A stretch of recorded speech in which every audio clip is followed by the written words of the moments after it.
ಇಡೀ ಬೆಂಗಳೂರಿನಾದ್ಯಂತ footpath clear ಮಾಡುವಂಥ ಒಂದು ಆಪರೇಷನನ್ನು GBA ಹಾಗೆ ಸರ್ಕಾರ ತೆಗೆದುಕೊಳ್ತಾ ಇದೆ ಆ್ಯಂಡ್ ನಡೀತಾ ಇದೆ ಕೂಡ. ಆದರೆ ಈ ಒಂದು ಏರಿಯಾದಲ್ಲಿ ಈ ಒಂದು ಫುಟ್ಪಾತ್ ತೆರವು ಕಾರ್ಯಾಚರಣೆ ಯಾವ ರೀತಿಯಾಗಿ ಆಗುತ್ತೆ ಅನ್ನುವಂಥ ಒಂದು ಕುತೂಹಲ ಆಯಿತು. ಸಹಜವಾಗಿ ಆ ಏರಿಯಾದಲ್ಲಿ ಬೀದಿ ಬದಿ ವ್ಯಾಪಾರಿಗಳು ರೌಡಿಗಳಂತೆ ಅಟ್ಟಹಾಸ ಮೆರೆದಿದ್ದಾರೆ. 6 ಅಧಿಕಾರಿಗಳ ಮೇಲೆ ಹಲ್ಲೆ ಮಾಡಿದ್ದಾರೆ. ಇದಕ್ಕೆ ಸಂಬಂಧಪಟ್ಟಂತೆ ಈಗಾಗಲೇ 10 ಆರೋಪಿಗಳು ಅರೆಸ್ಟ್ ಆಗಿದ್ದಾರೆ. ವ್ಯಾಪಾರಿಗಳು, ಸಂಘಟನೆಗಳ ಮುಖಂಡರು ಈ ದಾಳಿ ಮಾಡಿರುವಂಥದ್ದು. ಇನ್ನು ಅಧಿಕಾರಿಗಳು ನೀಡಿದಂತಹ ದೂರಿನನ್ವಯ 10 ಜನರ ಅರೆಸ್ಟ್ ಆಗಿದೆ. 4 ಸಂಘಟನೆಯವರು, 6 ಜನ ಬೀದಿ ಬದಿ ವ್ಯಾಪಾರಿಗಳು. ಆದರೆ ಈ ಮೇನ್ ಗಲಾಟೆಕೋರ ಏನಿದ್ದಾನೆ ಬಸವರಾಜ್, ಈತ ಇನ್ನೂ ಕೂಡ ಪೊಲೀಸರ ಕೈಗೆ ಸಿಕ್ಕಿಲ್ಲ. ನೋಡಿ ಏನು ಅಟ್ಟಹಾಸ, ಏನು ಪೌರುಷ ಅಧಿಕಾರಿಗಳ ಮೇಲೆ. ಫಸ್ಟ್ ಆಫ್ ಆಲ್ ಮಾಡಿರುವಂಥದ್ದು ಒತ್ತುವರಿ. ಸರ್ಕಾರವೇ ಆದೇಶ ಕೊಟ್ಟಿರುವಂಥದ್ದು ತೆರವು ಮಾಡಬೇಕು ಅಂತ ಹೇಳಿ. ತೆರವು ಮಾಡಲಿಕ್ಕೆ ಬಂದಂಥ ಅಧಿಕಾರಿಗಳ ಮೇಲೆ ಮನ ಬಂದಂತೆ ಹಲ್ಲೆ ಮಾಡಿದ್ದಾರೆ ಬೀದಿ ಬದಿ ವ್ಯಾಪಾರಿಗಳು. ಈಗಾಗಲೇ ಕಂಬಿ ಎಣಿಸ್ತಾ ಇದ್ದಾರೆ. ಆದರೆ ಒಬ್ಬನೇ ಮಾತ್ರ ಇನ್ನೂ ಕೂಡ ಅರೆಸ್ಟ್ ಆಗಿಲ್ಲ, ಬಸವರಾಜ್ ಅಂತ ಹೇಳಿ. ಏನು ಪೌರುಷದಿಂದ ಅಧಿಕಾರಿಗಳ ಮೇಲೆ, ಮಹಿಳಾ ಅಧಿಕಾರಿಗಳ ಮೇಲೂ ಕೂಡ ಹಲ್ಲೆ ಆಗಿದೆ. JCB ಚಾಲಕನ ಮೇಲೂ ಕೂಡ ಹಲ್ಲೆ ಆಗಿದೆ. ಸಿಕ್ಕ ವಸ್ತುಗಳನ್ನು ತೂರುವಂಥದ್ದು, ಥಳಿಸುವಂಥದ್ದು, ಆವಾಜ್ ಹಾಕುವಂಥದ್ದು, ಧಮಕಿ ಹಾಕುವಂಥದ್ದು. ಪೊಲೀಸರು ಆ ಜಾಗದಲ್ಲಿ ಇದ್ರೂ ಕೂಡ ಮೂಕ ಪ್ರೇಕ್ಷಕರಾಗಿದ್ರು. ಅಷ್ಟರ ಮಟ್ಟಿಗಿತ್ತು ಇವರ ಅಟ್ಟಹಾಸ. ಆದರೆ ಈಗ ಇವರ ಹೆಡೆಮುರಿಯನ್ನು ಪೊಲೀಸರು ಕಟ್ಟಿದ್ದಾರೆ. ಸಚಿವರ ಸೂಚನೆಯ ಮೇರೆಗೆ ಇವರ ವಿರುದ್ಧ ಗೂಂಡಾ ಕಾಯ್ದೆ ದಾಖಲಾಗಿದೆ. ಜಸ್ಟ್ ಎಕ್ಸ್ಪ್ಲೈನ್ ಮಾಡ್ತೀನಿ ಗೂಂಡಾ ಕಾಯ್ದೆ ಯಾಕಾಗಿ ಇಂಪಾರ್ಟೆಂಟ್ ಅಂತ.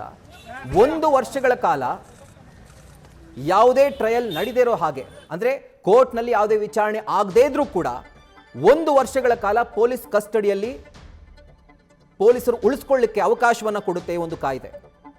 1 ವರ್ಷದವರೆಗೂ. ಗಮನಿಸ್ತಾ ಇದ್ದೀರಿ, ಒಂದು ಗನಂದಾರಿ ಕೆಲಸ ಮಾಡಿ ಈಗ ಲಾಕ್ ಆಗಿರುವಂಥ ಆರೋಪಿಗಳನ್ನು ಕೊಟ್ರೇಶ್, ರಘು, ಭರತ್, ರಂಗಸ್ವಾಮಿ, ಬಸವರಾಜ್, ರಂಜಿತ್, ಮುದಾಹಿದ್ ಅಹಮದ್, ಕಿರಣ್, ಪರಶುರಾಮ್, ಪಾರ್ಥಿಬನ್, ಈ 10 ಆರೋಪಿಗಳು ಅರೆಸ್ಟ್ ಆಗಿದ್ದಾರೆ. ಆದರೆ ಇನ್ನೂ ಬಸವರಾಜ್ ಅನ್ನೋನು ಪೊಲೀಸರ ಕೈಗೆ ಸಿಕ್ಕಿಲ್ಲ.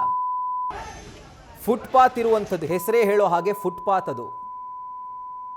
ಅದು ಕಮರ್ಷಿಯಲ್ ಏರಿಯಾ ಅಲ್ಲ, ಅದು ಅಂಗಡಿ ಅಲ್ಲ. ಅದು ಜನರು ಓಡಾಡಲಿಕ್ಕೆ ಸುಗಮವಾಗಿ ಮೇನ್ ರೋಡ್ನ ಗೋಜಿಗೆ ಹೋಗದೆ ತಂಪಾಡಕ್ಕೆ ತಾವು ನಡ್ಕೊಂಡು ಹೋಗಲಿಕ್ಕೆ ಇರುವಂಥ ಅಥವಾ ಮಾಡಿರುವಂಥ ಒಂದು ಜಾಗ ಅದು. ಸೊ ಅಲ್ಲಿ ಅತಿಕ್ರಮಣ ಮಾಡಿಕೊಂಡಿರುವಂಥ ಆರೋಪ ಮೊದಲನೇದು.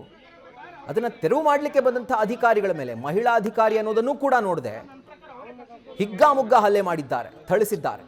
ಸಿಕ್ಕ ವಸ್ತುಗಳನ್ನು ತೂರಿದ್ದಾರೆ. ತೂರಿದಂಥ ಪರಾಕ್ರಮಿಗಳನ್ನು ಗಮನಿಸ್ತಾ ಇದ್ದೀರಿ. 10 ಆರೋಪಿಗಳು ಈಗ ಸದ್ಯಕ್ಕೆ ಪೊಲೀಸರ ವಶದಲ್ಲಿದ್ದಾರೆ. ಈಗಾಗಲೇ ಅವರ ಅರೆಸ್ಟ್ ಆಗಿದೆ. AEE, AE, ಗೆಸ್ಟೆಡ್ ಆಫೀಸರ್ಗಳ ಮೇಲೆ ದಾಳಿ ಮಾಡಿದ್ದಾರೆ. ಈಗ ಏನು ನೀವು ಆ ಬಾಕ್ಸ್ನಲ್ಲಿ ಗಮನಿಸ್ತಾ ಇದ್ದೀರಲ್ಲ, ಈ ಮಹಾ ಪುರುಷ ಇನ್ನೂ ಕೂಡ ಸಿಕ್ಕಿಲ್ಲ, ಬಸವರಾಜ್. ಈ ರೀತಿಯಾದಂಥ ತನ್ನ ಪೌರುಷವನ್ನು ತೋರಿಸಿ ಈಗ ಎಸ್ಕೇಪ್ ಆಗಿದ್ದಾನೆ. ಈತನನ್ನು ಈಗಾಗಲೇ ಹುಡುಕಲಿಕ್ಕೆ ಪೊಲೀಸರು ಸರ್ಚ್ ಆಪರೇಷನ್ ಆರಂಭ ಮಾಡಿದ್ದಾರೆ. ಬೇರೆ ಬೇರೆ ಏರಿಯಾಗಳಲ್ಲಿ ಫುಟ್ಪಾತ್ ತೆರವು ಕಾರ್ಯ ಒಂದು ತೂಕ ಆದರೆ ಶಿವಾಜಿನಗರದಲ್ಲೇ ಒಂದು ತೂಕ ಆಯ್ತು. ಯಾಕಂದರೆ ಸೋಷಿಯಲ್ ಮೀಡಿಯಾದಲ್ಲೂ ಕೂಡ ಸಚಿವ ಕೃಷ್ಣ ಬೈರೇಗೌಡ ಈ ಒಂದು ಕ್ರಮವನ್ನು ಅನೌನ್ಸ್ ಮಾಡಿದಾಗ, ಏನು ಒತ್ತುವರಿ ಆಗಿದೆ ಅದನ್ನು ತೆರವು ಮಾಡ್ತೀವಿ ಅಂತ ಹೇಳಿ, ಹಾಗೆ ಮಲ್ಲೇಶ್ವರಮಲ್ಲಾಯಿತು, ಜಯನಗರದಲ್ಲಾಯಿತು, ವಿಜಯನಗರದಲ್ಲಾಯಿತು, ಗಾಂಧಿ ಬಜಾರ್ನಲ್ಲಾಯಿತು, ಎಲ್ಲ ಕಡೆ ಆಯಿತು. ವಿರೋಧ ವ್ಯಕ್ತವಾಯಿತು. ಆದರೆ ಹಲ್ಲೆ ಆಗೋದ್ರ ಮಟ್ಟಿಗೆ ಅದು ಹೋಗಿರಲಿಲ್ಲ. ಆದರೆ ಶಿವಾಜಿನಗರದಲ್ಲಿ ಈ ಹಲ್ಲೆ ಆಗಿದೆ. ಸೋಷಿಯಲ್ ಮೀಡಿಯಾದಲ್ಲಿ ಬೇರೆ ಬೇರೆ ಏರಿಯಾಗಳಲ್ಲಿ ತೆರವು ಮಾಡ್ತಿರುವಂತಹ ಸಂದರ್ಭದಲ್ಲಿ ಜನ ಕೇಳಿದಂತಹ ಪ್ರಶ್ನೆ, ಸರ್ ಹಾಗಿದ್ರೆ ಶಿವಾಜಿನಗರದಲ್ಲೂ ಇದೇ ಥರ ಆಗುತ್ತಾ ಅಂತ. ಯಾಕಾಗಬಾರ್ದು? ಶಿವಾಜಿನಗರ ಏನು ಬೆಂಗಳೂರಿನ ಭಾಗ ಅಲ್ವಾ? ಬೆಂಗಳೂರಿನಲ್ಲಿ ಇಲ್ವಾ ಶಿವಾಜಿನಗರ? ಅಲ್ಲೂ ಹಾಗೇ ಆಗುತ್ತೆ ಅನ್ನುವಂಥ ಒಂದು ಭರವಸೆಯನ್ನು ಸರ್ಕಾರ ಕೊಟ್ಟಿತ್ತು. ಅದರಂತೆ ಇವತ್ತು ಶಿವಾಜಿನಗರಕ್ಕೆ ಅಧಿಕಾರಿಗಳು ತೆರಳಿ ಏನೊಂದು ಫುಟ್ಪಾತ್ ಒತ್ತುವರಿ ಆಗಿದೆಯೋ ಅದನ್ನು ತೆರವು ಮಾಡುವಂಥ ಕೆಲಸಕ್ಕೆ ಮುಂದಾಗಿದ್ರು. ಆ ಸಂದರ್ಭದಲ್ಲಿ ಈ ಸಂಘಟನೆ ಅಂತ ಹೇಳ್ಕೊಂಡು ಬರುವಂಥ ಕೆಲವೊಂದಷ್ಟು ಗೂಂಡಾಗಳು, ಬೀದಿ ಬದಿ ವ್ಯಾಪಾರಿಗಳ ಸೋಗನಲ್ಲಿದ್ದಂಥ ಗೂಂಡಾಗಳು ಅಧಿಕಾರಿಗಳ ಮೇಲೆ ಏಕಾಏಕಿ ಹಲ್ಲೆಗೆ ಮುಂದಾಗ್ತಾರೆ. ಮುಂದಾಗುವಂಥದ್ದೇನು, ಥಳಿಸಿದ್ದಾರೆ, ಸಿಕ್ಕ ವಸ್ತುಗಳನ್ನು ತೂರಿದ್ದಾರೆ. ಹಲ್ಲೆ ಮಾಡಿದವರೆಲ್ಲರೂ ಬೀದಿ ಬದಿ ವ್ಯಾಪಾರಿಗಳೇ, ಹಾಗೆ ಆ ಸಂಘಟನೆಯ ಸದಸ್ಯರೇ. ಇದಕ್ಕೆ ಸಂಬಂಧಪಟ್ಟಂತೆ ಈಗ 10 ಜನ ಆರೋಪಿಗಳ ವಿರುದ್ಧ ಗೂಂಡಾ ಕಾಯ್ದೆ ದಾಖಲಾಗಿದೆ. 10 ಜನ ಆರೋಪಿಗಳನ್ನು ಅರೆಸ್ಟ್ ಮಾಡಿದ್ದಾರೆ. ಆದರೆ ತುಂಬಾ ಪ್ರಾಮಿನೆಂಟ್ ಆಗಿ ಅಧಿಕಾರಿಗಳ ಮೇಲೆ ದಾಳಿ ಮಾಡಿದಂಥ ಓರ್ವ ಕಿಡಿಗೇಡಿ ಬಸವರಾಜ್ ಮಾತ್ರ ಇನ್ನೂ ಕೂಡ ಪೊಲೀಸರ ಕೈಗೆ ಸಿಕ್ಕಿಲ್ಲ. ಮಾಡೋದೆಲ್ಲ ಮಾಡಿ ತನ್ನ ಪೌರುಷವನ್ನ, ನಾನು ಈ ಏರಿಯಾದಲ್ಲಿ ಇದ್ದೀನಿ, ನಾನು ಕೂಡ ಒಬ್ಬ ಪ್ರಾಮಿನೆಂಟ್ ವ್ಯಕ್ತಿ ಅನ್ನೋದನ್ನು ತೋರ್ಸೋಕೆ ಹೋಗಿ ಹಲ್ಲೆ ಮಾಡಿ ಈಗ ಎಸ್ಕೇಪ್ ಆಗಿದ್ದಾನೆ.